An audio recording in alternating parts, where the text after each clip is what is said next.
پاکستان کو ایک ایسی مملکت جہاں ظلم نہ ہو، جہاں جبر نہ ہو، جہاں امن ہو، جہاں تعلیم سب کے لیے ہو، خوشحالی سب کے لیے ہو، ہم ایک ایسی ریاست کا خواب دیکھ رہے ہیں۔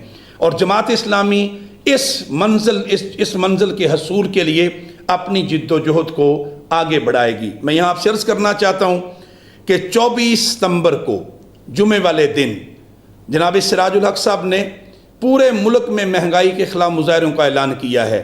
انشاءاللہ پنجاب بھر میں مہنگائی، بے روزگاری کے خلاف، حکومت کی ظالمانہ معاشی پالیسیوں کے خلاف اور پٹرول کی بڑھتی ہوئی قیمتیں اور اس کے نتیجے میں اشیاء خورد و نوش کی قلت پیدا ہو رہی ہے۔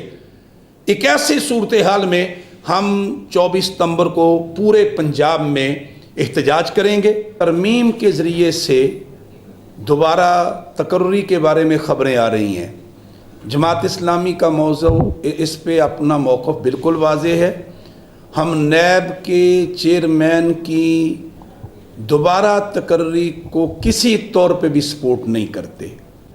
بجلی اور گیس کی قیمتوں میں اضافہ ہے اور قوم کو سونامی کی بے رحم موجوں کے حوالے کر دیا گیا ہے۔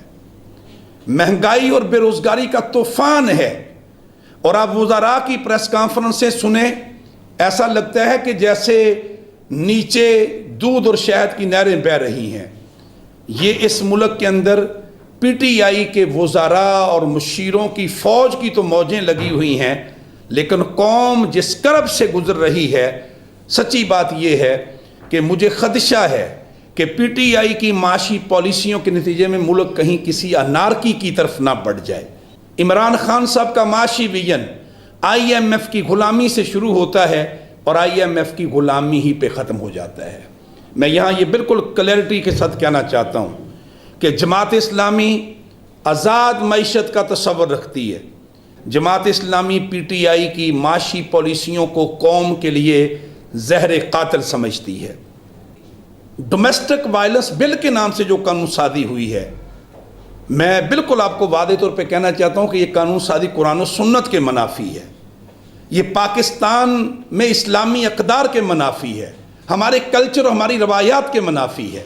یعنی اس قانون سازی کے ذریعے آپ اولاد کو والدین کے سامنے لا کے کھڑا کر دینا چاہتے ہیں، اور آپ والدین کو اولاد کی نگاہوں میں مجرم بنا کے پیش کر رہے ہیں۔